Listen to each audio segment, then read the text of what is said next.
Assalamualaikum warahmatullahi wabarakatuh. Bismillahirrahmanirrahim. Nama saya Agung Nugroho. Saya angkatan 2009.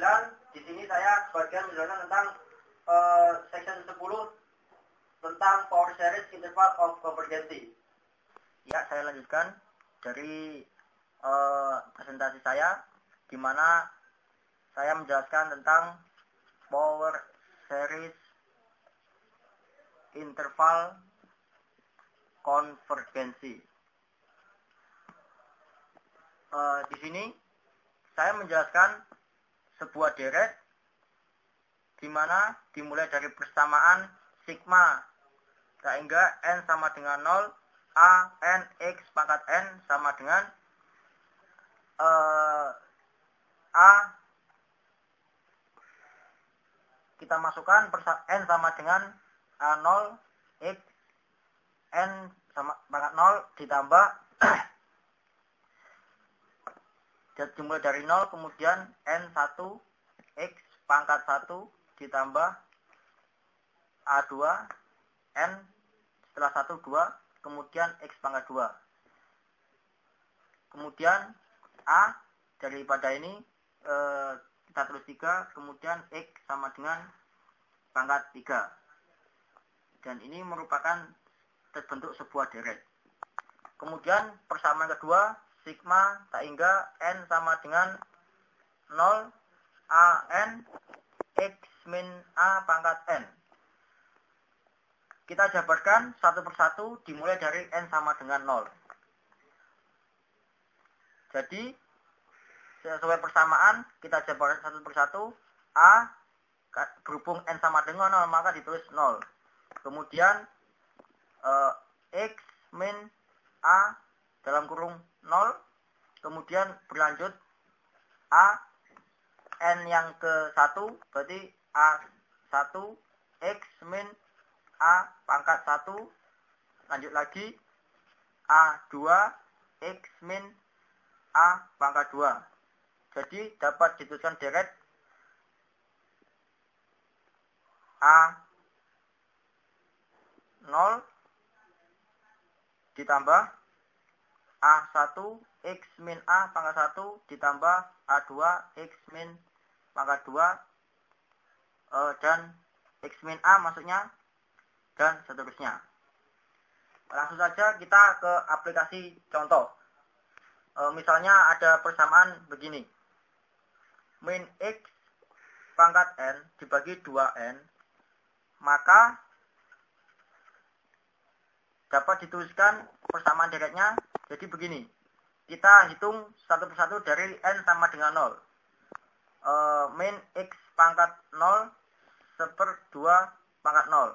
Kan tadi n-nya sama dengan 0 kan? Dimulai dari 0. Jadi begini. Kemudian kalau n yang kedua. Min x pangkat n yang ke-1. Ini kan ini n sama dengan 0, ini n sama dengan 1. Min x pangkat 1, 2 pangkat 1. Jadi hasilnya min x pangkat 1 /2.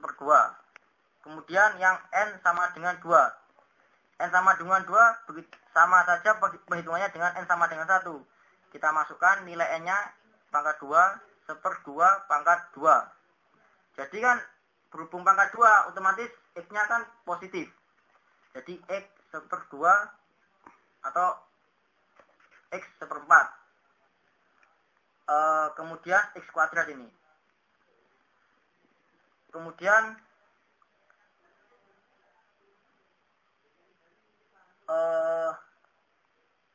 untuk n sama dengan 3. Untuk n sama dengan 3 kita tuliskan min x pangkat 3 dibagi 2 pangkat 3 sama dengan min x pangkat 3 /8. Jadi gitu. X-nya itu tetap min, soalnya ganjil. Jadi kita dapat tuliskan deretnya 1, yang pertama ini kan 1 hasilnya. Kemudian yang kedua ini min x pangkat 2. Kemudian yang kedua ini plus X pangkat 2 pangkat 4. Kemudian yang ketiga min X pangkat 3 1/8. Jadi gitu. Kemudian contoh soal lagi. Kemudian untuk contoh yang kedua.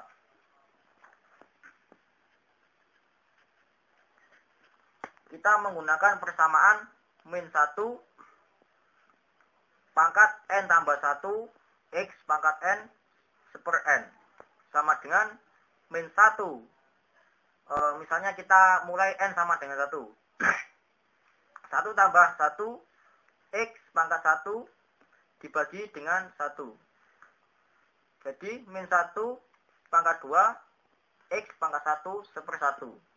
Min 1 pangkat 2 sama dengan 1 kali X pangkat 1 sama dengan 1 sama dengan X. Kemudian untuk N sama dengan 2. Untuk N sama dengan 2 kita masukkan N-nya ke dalam persamaan min 1 pangkat N tambah 1 X pangkat N 1/n. Jadi min 1 pangkat 2 ditambah 1 1/2 sama dengan min 1.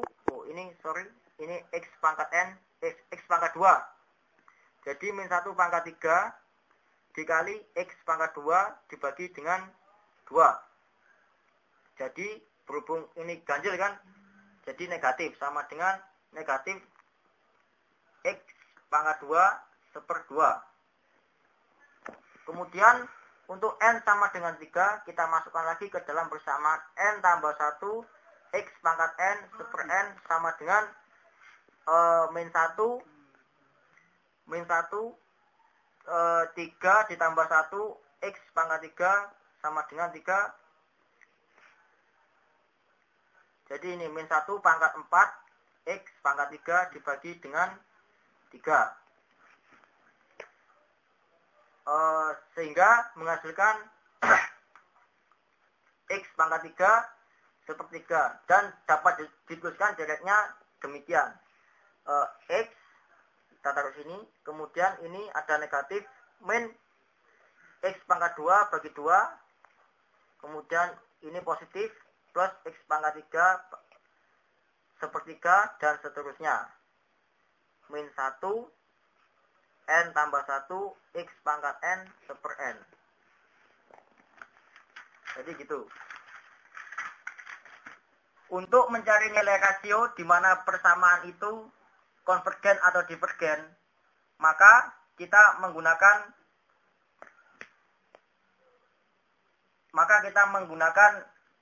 persamaan begini.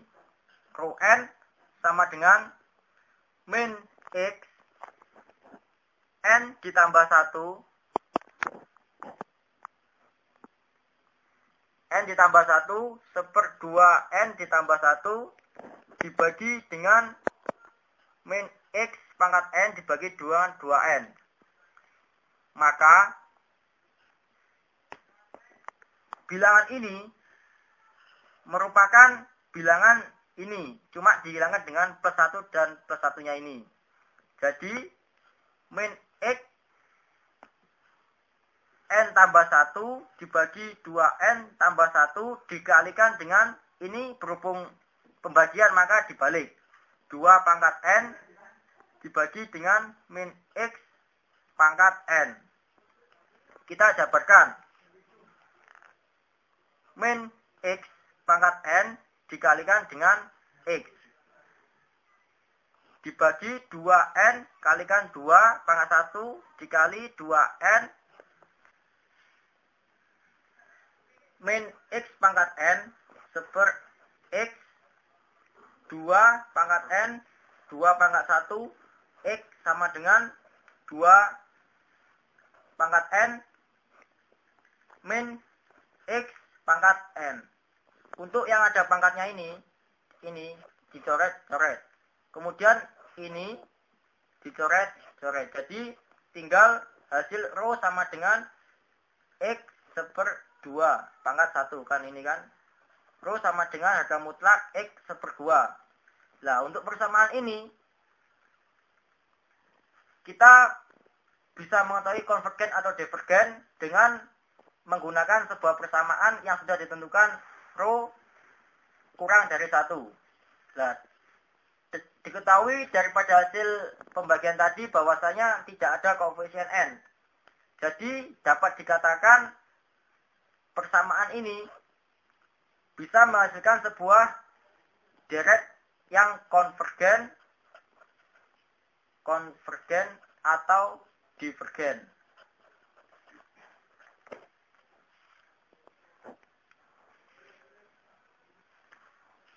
Kemudian kita lanjutkan untuk contoh yang kedua.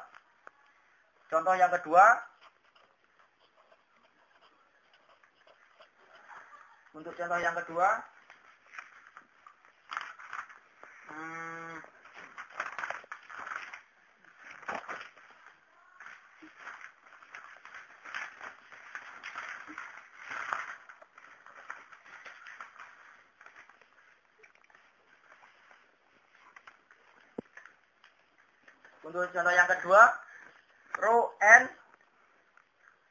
rho n sama dengan xn ditambah dengan 1 dibagi n tambah 1 dibagi dengan bilangan ini, cuma plus satunya ini dihilangkan. Pangkat yang ada satunya dengan jadi xn dibagi dengan n. Nah, ini satunya ini hilang. Untuk satunya ini.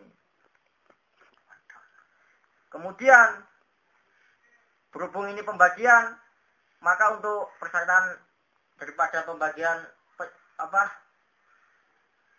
ini dibalik.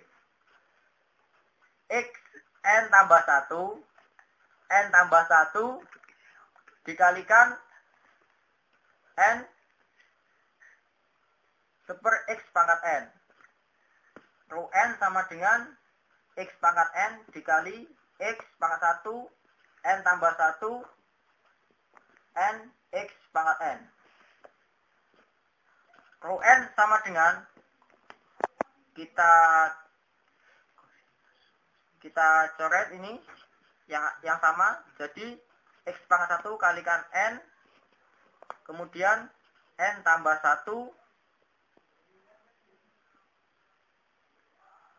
kita tetap harga mutlak, jadi kita tentukan misalnya n sama dengan 0. Jadi x pangkat 1 kalikan n.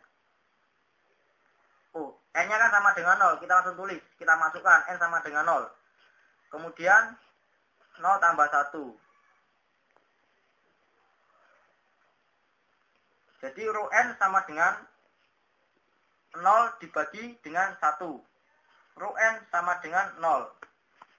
Kemudian kita lihat sebuah rumus di mana apabila rho kurang dari 1 itu adalah konvergen.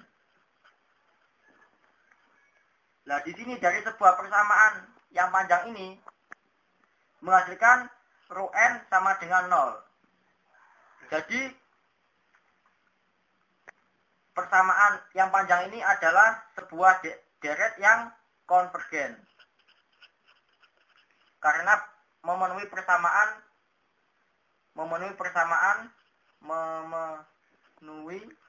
persamaan rho kurang dari 1. Jadi begini. Terima kasih. Saya jelaskan. Kurang lebihnya saya mohon maaf. Wassalamualaikum warahmatullahi wabarakatuh.